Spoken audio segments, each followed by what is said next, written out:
Welcome back to the AI-Driven Marketer. I'm Dan Sanchez. Friends, call me Danchez, and I am still on this journey to master AI in 2024. If you remember from the first episode, my goal was to really learn how to even put together breadcrumbs towards mastery.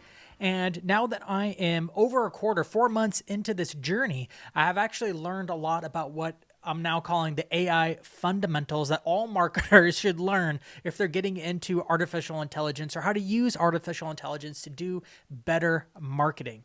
So with this episode, I wanted to do I guess for the podcast, it's a 5-part series. For everybody else who's not listening to this via podcast or YouTube, this is video 1 of a course that I'm putting on around the AI fundamentals that everybody's got to go through before you can even get to the advanced stuff that you'd want to do for marketing and setting up automations and making new personalizations in your email campaigns or any of that kind of stuff that's really fun. You have to have the fundamentals. And I wanted to start with video 1 here around how to prompt better. Yes. Oh my gosh. It sounds so boring, and this would have sounded boring to me, but I promise this is the foundational skill. If you don't master this one skill, you can't move on. It's like, it's the learning how to dribble with a soccer ball before you can really learn how to play soccer well, right? It's those things like learning how to dribble a basketball, like, right? Pro basketball players practice the fundamentals over and over and over again for hours every morning, even when they're become pros, because we know that drilling the fundamentals is what sets up for the higher level game. And the higher you go, the more your fundamentals need to be solid. So I wanted to start with this because it's like the thing that I keep coming back to over and over. The more advanced that I get, the more I'm like, man, I need to go back to the fundamentals again and learn something that I haven't understood before, because this is where it all starts. This is why we call it prompt engineering and not just prompting. But I wanted to come back to lesson 1. We're going to spend a few lessons on prompting. You'll see how it starts to stack up in farther lessons. If you skip this lesson, lesson 2 in this little 5-part course is going to be even harder because it relies on the lessons from part 1. So let's talk about this. When it comes to prompting, most people go to something like ChatGPT and ask it a very simple command and expect greatness back. And while AI is extremely intelligent, even with what we have at the date of this recording, which is ChatGPT 4 Turbo or whatever, it's still limited. You still have to help it along, just like you would have to help a human along. You can't just go to a marketing manager and be like, hey, write me a marketing strategy. They'll be like, okay, and they'll probably give you a plain vanilla marketing strategy. AI would do the same thing. It'll give you a plain vanilla marketing strategy. It's kind of like, okay, it kind of looks like something I copied and pasted off the net. Learning how to prompt better is learning how to give more specific instructions so that AI can give you a more specific result. Okay, because what I like to call AI is my genius intern. It is really good at figuring out all kinds of things, but it's like an intern. You gotta handhold it through the process.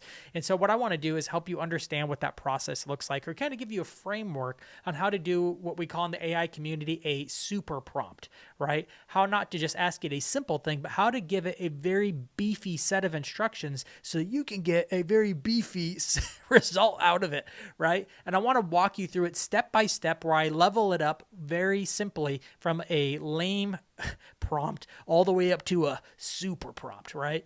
And there's a framework that I've been using ever since I got exposed to this idea of super prompts for almost a year now. I actually discovered, let's jump to this slide, and if you're only listening to this, I'll spell it out for you. This is a screenshot of a ChatGPT cheat sheet published by Element 451 when I was working there as a marketing director. I'm going to source it here. It's just at element451.com/blog. ChatGPT-cheat sheet. You can find this full cheat sheet. This is literally a screenshot of just the bottom section of this cheat sheet. It's a great cheat sheet. This was the most valuable part of it.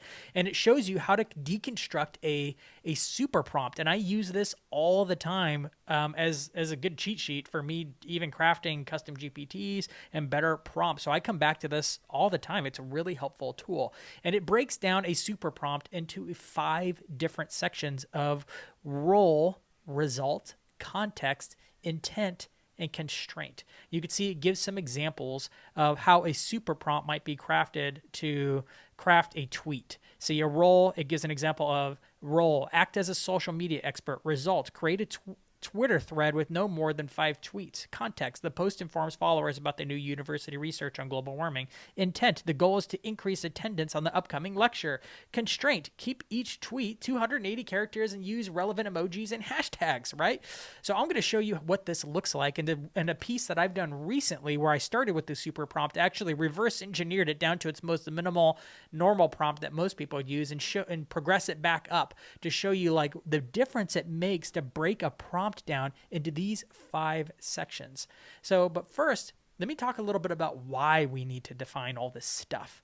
I'm going to use this little image to illustrate it. If you can't see it, it's just I don't know. I think this is a stock photo, and it's just a cluster of nodes, and it looks complicated, like they're integrated, but at the end of the day, these large language models are essentially clusters, almost like these like super sophisticated mind maps of relationships between words and the probability that they belong together, so it can more accurately predict which words it needs to give you based on your prompt. It's more of an art than it is it's a science, but prompting and prompt engineering is more of an art. It's not like coding where you're saying, hey, insert variable here and then deal with it in this way. It's more loose than that. And I'm going to kind of explain that as we go through, because we're trying to navigate this loosey-goosey maze of associations that these AIs have learned in order to get the better results out of it, which is why we engineer our prompts to be able to try to get it to be more consistent. That's why we engineer it. So let's dive into an example of a chat that I did, and I'm just in OpenAI's ChatGPT. I highly recommend paying for the ChatGPT Plus if you haven't already. This is where I spend most of my time and all the AI stuff. And eventually, while you can get away doing what I'm doing right now with the free version of ChatGPT, if you want to get to the videos 4 and 5, you're going to have to pay for the Plus. I'm sorry, I'm making this course free, but you're going to have to at least pay for 1 month in order to experiment with building some custom GPTs. It's one of the best things on the market right now to really learn and hone your AI skills. And paying for ChatGPT Plus is one of the best. I'm not sponsored by them. I don't get any kickback. I'm just saying this is the best AI tool to pay for. If you're only paying for one, it's this one. So let's break down my really simple prompt. And I'll be going back and forth between this and the image that I had out, because remember, super prompts have 5 things: role, result, context, intent, and constraint. Now, in a very basic prompt, the one thing that everybody kind of does is what we start with in the super prompt is the result. What do we want, right? Because if you didn't give it anything and you just kind of said hi, it would just say hi back, because it doesn't know what you want. So most people are pretty good at understanding, like, you have to ask for something. So that's what I've started with. Hey, write me a LinkedIn post about sales. We all know this post is probably going to be garbage, but AI will always try to fulfill the thing. So it's going to try here. And it wrote me a LinkedIn post about sales. And it's got rocket ships on it, unlocking sales success, the power of adaptability and learning. And it goes and outlines continuous learning, customer-centric selling, and leveraging technology. It asks a question at the bottom, and it has a bunch of hashtags, and it's just kind of a plain vanilla post, not a very good one. It looks like a ChatGPT generated post. Right? If you've ever seen AI come up with social content, it's like, yeah, this, and it honestly looks more like a small blog post than it does a social post. So let's go into how do we get away from writing lame prompts like this one, and how to level it up into a super prompt so that we can get something so much more specific and helpful and actually useful as a marketer, right? And I'm using this one as the illustration, though this plays across anything you'd ever want to ask GPT. So you have to think about, how does this apply to what you want to get out of AI? How can you level it up into a super prompt? Maybe you start small like this one and you continue to add onto it like I did in this illustration, but just know it can do more than write social media posts. This is just an easy example and a place we've all probably have used AI before if we've played with it. We're going to show you how to get the most out of it to at least do this one action, but it applies to everything. So let's dive in. What can I do to go next? Well, if we look back at our graphic, what the next one in line is the role. You'd be surprised that defining the role actually can change the post quite a bit.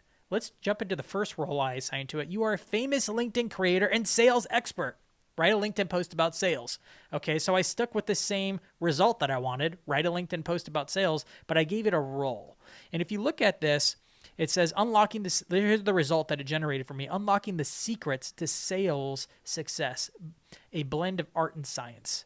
Okay, so it gave me it kind of the similar format. It's almost more of a blog post than it is a social post. It's got the hashtags. It finishes with the question. It's hard for me to judge if the content's actually better. It seems like it's a little bit better, but this role didn't really produce that much of a difference, in my opinion, as a result as it did from the first one, right? Maybe it's a little bit better, but not that much better. But hold on, before we throw away this role thing, let's change the role again and see if that changes our result. I tried another one. You are a VP of sales at a Fortune 500 company with the passion for mentoring sales directors. Same result. Write a LinkedIn post about sales. Let's see what it did. Now, the intro of this one is much different. It gave it a title wrapped with rocket ship emojis, Elevating Sales, a Strategic Approach for Sustainable Growth.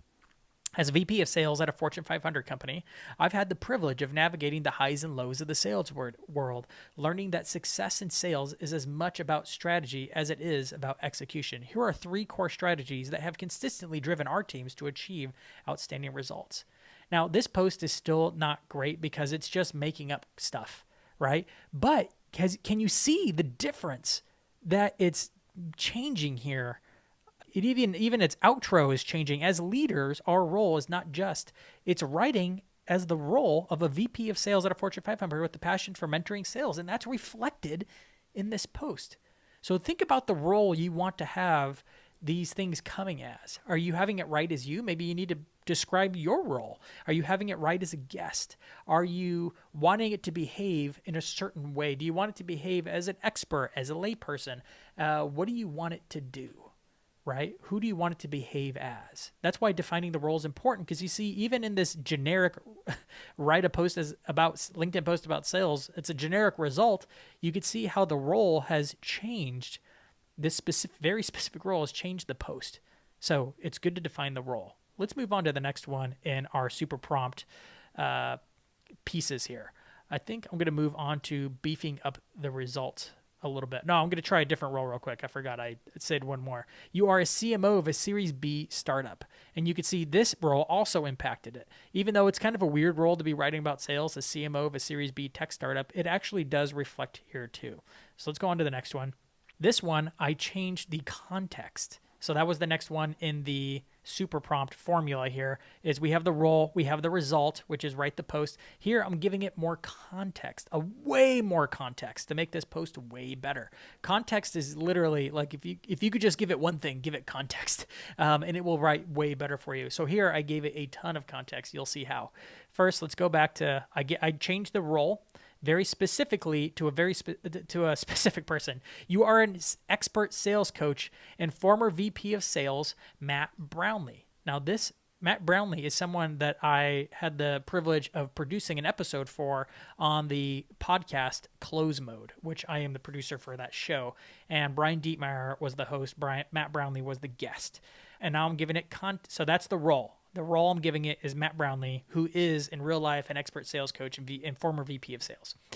The context, based on the transcript from the episode, result. So more specific result too. Find one solid idea in the episode and turn that idea into an actionable post for LinkedIn. That's a much beefier. And then I'm loading the whole transcript from the episode right in the prompt itself. So that is a much more specific request. I'm giving it all the content to pull from, and I'm giving it almost 2 steps here, right? Based on the transcripts, find one solid idea, step 1, and then turn that idea into an actionable post for LinkedIn, step 2. So I'm actually giving it steps in here. And let's see what it created. Let me scroll down to the bottom of our page here. And it even gives us some feedback based on the rich insights shared by Matt Brownlee in the transcript. An excellent idea to transform it to an actionable LinkedIn blog post. So here's the blog post. Post title, Mastering Sales with the Discipline of an Athlete, because that's what his post about. It was like correlating focus and discipline from his triathlete and marathon running times into sales. So, and you can see, let me read a little bit more. Whether you're towing the starting line at the Boston Marathon or preparing for a critical sales meeting, the same principles of discipline and focus apply. prep, and then he outlines four parts. Preparation is key. Coaching makes a difference. Team drives performance. Results define success. And of course, each one of those has a sentence or two expanding on it.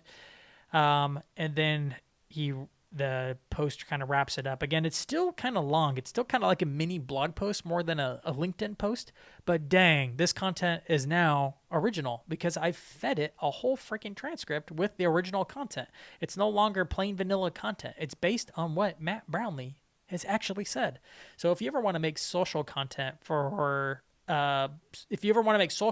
using AI, it always works best if you feed it something to start with. If you feed it a blog post, or maybe you feed it at least a tweet to inform your LinkedIn post, it's got something to go off of and it has original content.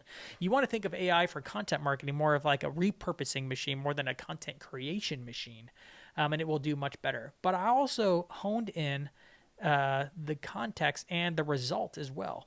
I didn't just say, hey, based on the transcript, write a LinkedIn post. I said, hey, first find one solid idea in the episode and then turn that idea into one actionable post for LinkedIn, because that's what I would do as the producer normally, is to find one good nugget. This one still didn't follow through on the directions because AI sometimes has a hard time doing multiple steps in one go, but sometimes it does. In this result, I am pretty happy, and it's made a huge step forward from our last post where I was just giving it a more specific role. So now I've layered on a highly specific role, highly specific instructions, and tons more context. But we can go farther. Let's go farther. Come on. Let's see. Next, we have intent. So what happens if we add intent to the post? Let's see.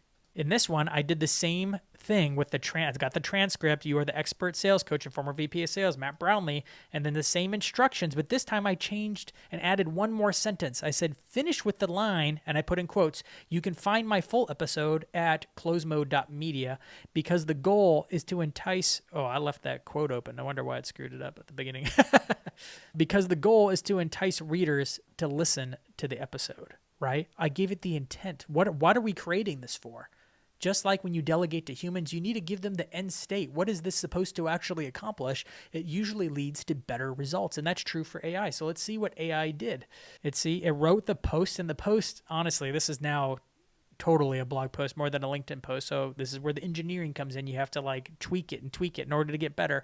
But you can see at the end here, you can find my full interview at closemode.media, and it's hyperlinked, where we delve deeper into these insights and discuss how to apply them to achieve sales excellence. Join the conversation. Let's evaluate our sales game together.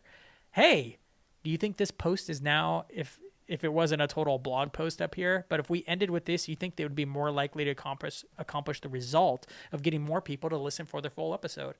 Of course, because there was nowhere even in the previous post that was mentioning the episode. It had no idea that the reason why I wanted to write a LinkedIn post was to get more people to listen to the episode. Now that I've given it a very specific, hey, include this at the end, here's why, it's actually included exactly what I wanted to at the end, and given a persuasive little sentence to have them go join us by listening to the episode. So that's why we add the intent. Now, this is the fun part. This is where you can really start honing this sucker in, and you'll see when we show the results of this next one, what happens when you start to add in constraints, right? Because even this last one, it kind of, it's so long, and it's still better than the other ones because it's based on original content. It's based on the podcast transcript, and it's still coming from Matt Brownlee's perspective. So that's good, but it can be so much better. Let's layer in some constraints and see what happens. So again, I have that same post going on up here, and now I still have the transcript at the bottom, but let's layer in this one more thing. I put in other instructions, and then I just gave it a bulleted list of things that the AI should know before writing this post. So I give it the instructions right in the first person from the perspective of the guest. It was already doing that pretty well, but just in case, I included that because it changes sometimes. Write in short, choppy sentences with harsh line breaks. And I put the word harsh because that's kind of what LinkedIn people do. They write in that style where they have one-word sentences on a whole line or just a very short sentence. And the next one is, do not use hashtags or emojis. It did it in the last one, but it often still does. I don't know why, but ChatGPT thinks that emojis and hashtags have to be in every LinkedIn post often. And then last instruction, do not include a title, but do start with a short attention-grabbing first line, right? So I've layered in, these are instructions, but they're actually constraints for the post to kind of narrow down the scope of what we want. You can see how this post is a very long prompt. Of course, the transcript's really long, but just look at the almost 2 paragraphs of information we've given AI now to go off of. Because again, the more specific you can be in your request to AI, the more specific the result, which is why super prompts are so important. Let's look at the results. Here it is. Your network is your net worth. In sales, like marathons, the right preparation and the right team can make all the difference. Line break. Imagine starting a race already knowing the track, the pitfalls, and having trained exactly for those conditions. In sales, this translates to understanding your clients' needs deeply and crafting solutions tailored just for them. Now pair this preparation with a strong team. And he goes on. You can see, if you just take a quick look at the video, if you're an Apple Podcast or on YouTube, it has all the line breaks onto it. It looks much, much closer to something you would find on LinkedIn. And it finished. You can find my full interview at closemode.media right at the end of the post.